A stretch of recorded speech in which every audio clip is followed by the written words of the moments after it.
This is a Samsung Galaxy Tab S10 Plus after 1 year of daily usage in university for taking notes and getting work done for business and for entertainment. Now I know what you all are thinking, another long-term review. The bank ain't banking like that, okay? I can't keep buying new stuff to show you guys, so sometimes we gotta look back on the devices that I've been using for the past year so I can update you guys on how it's been happening. Okay, so I don't want to hear it. The good news is that I've been using this for the past year, so I can tell you things about this tablet that only people who've slept with it can tell you, okay? Prepare yourselves. I'm gonna start with the build quality. It's good.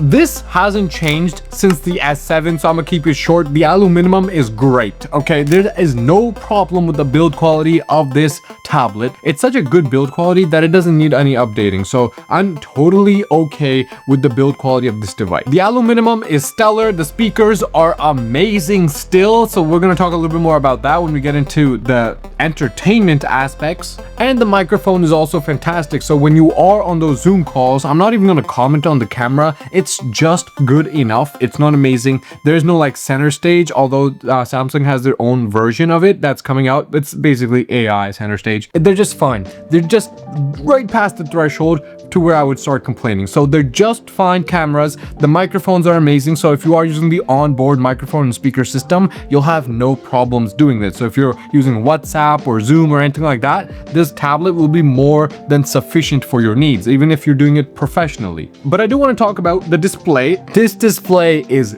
gorgeous. It's so gorgeous that I had to slap a matte screen protector on it to like make it blurrier. I'm kidding. So for the first half of the year, I was using this a lot more with the keyboard. But since then, I've been turning this into a handwriting tablet. So I've been handwriting all of my notes, and I bought this paper-like screen protector. Now I've got it added right now, so you literally don't see any glare on the screen from any of the lights. There are some massive lights in the studio and there's no glare. And I think it's one of the best investments you can make. If you're buying this tablet and you're like someone who handwrites their notes, then you should definitely buy this paper-like screen protector. I've got it linked in the description below. It's super cheap. It's like $7. But what that gets you is, one, a writing experience that feels like you're writing on paper, not glass. And that feels amazing. And the second thing is that now you don't have any glare. So when you're in university and you got lights on the roof that are reflecting on the screen, there's like spots on the screen that you can't see, that you're like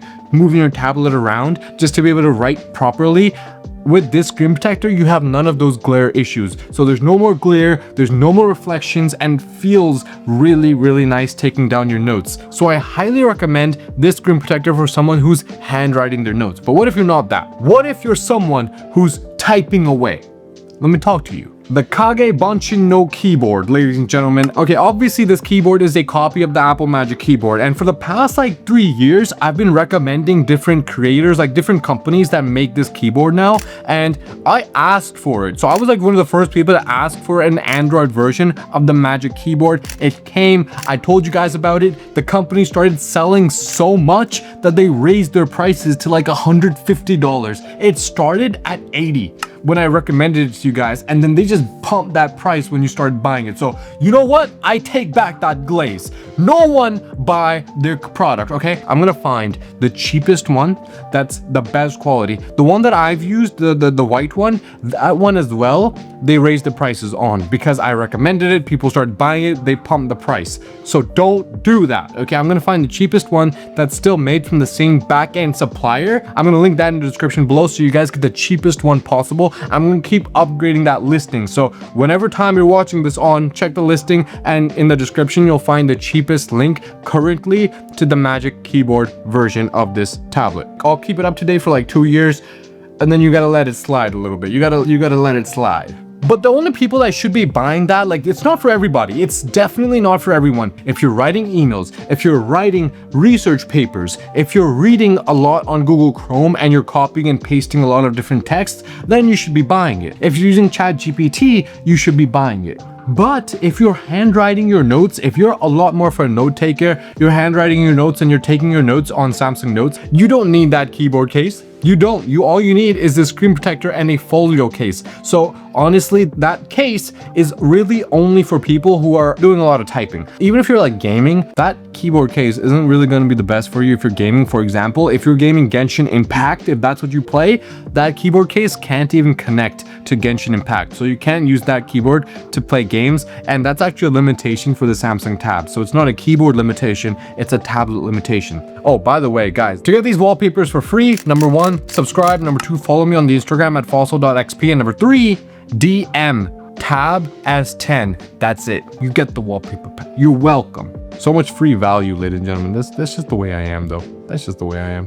It is the holiday season, so you're welcome. So we've talked a little bit about productivity. Now, for all of that usage that I talked about, this is one of the best batteries you can get. It is coupled with the MediaTek Dimensity processor. It's not the best processor. I wished it had a Snapdragon, but it's okay. Compared to modern tabs like the M2 iPad Air and the M3 iPad Air, this battery is significantly better, which is surprising because usually it's the Apple batteries that are outshining Samsung products. But in this case, this battery is far better than the Apple batteries. And guys, it's an Apple tablet, you know. The battery in this is far better than the Apple, Air tabs.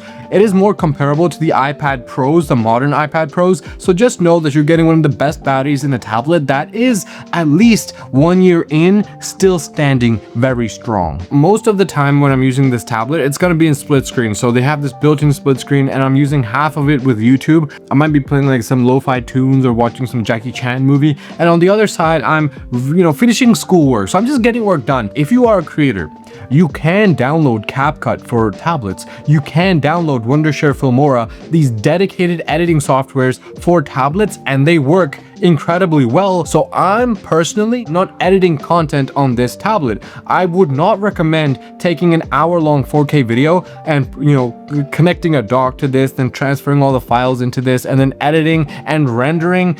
I don't think you should do that. You can, it absolutely will. It just might take a couple of hours to get that workload done. While an hour-long 4K video on my M4 Air or any a MacBook Air or my dedicated computer would take 10 minutes or even less than that. If you're making shorts like TikToks or YouTube shorts, fine. This will be perfectly fine. If it's a minute clip or a 5-minute clip maximum, 4K even, you're perfectly fine using those video editing apps on this tablet. But anything longer, any kind of long form content, I would caution you against. So let's talk a little bit more about those limitations. Now that it's been a year of daily usage, what do I think about the chip? I know when this tablet first came out, I was burning this chip. I was hammering Samsung on putting in a cheaper, less powerful chip into the latest flagship, but the chip isn't that bad.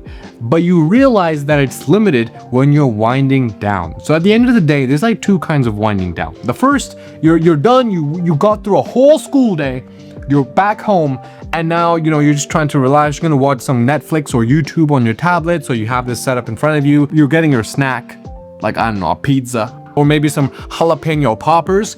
Shout out to the jalapenos, but basically you're just relaxing and watching content on a screen this big, this beautiful, with the speakers this has. You'll have absolutely no problem. Even holding this up, if you're in bed, it's light enough, it's thin enough to where it won't be uncomfortable if you're holding it up. Now, with that being said, there's a second kind of winding down. It's the gaming. If you're playing Genshin, if you're playing any kind of games like that, look, it's not gonna handle it too good. You can start off using the full 120Hz refresh rate, which is gorgeous. The animations in your game are gonna look amazing. You're gonna use the full performance spectrum, so your processor is running. The game is absolutely amazing, flowing really fast and smooth for the first 10 minutes.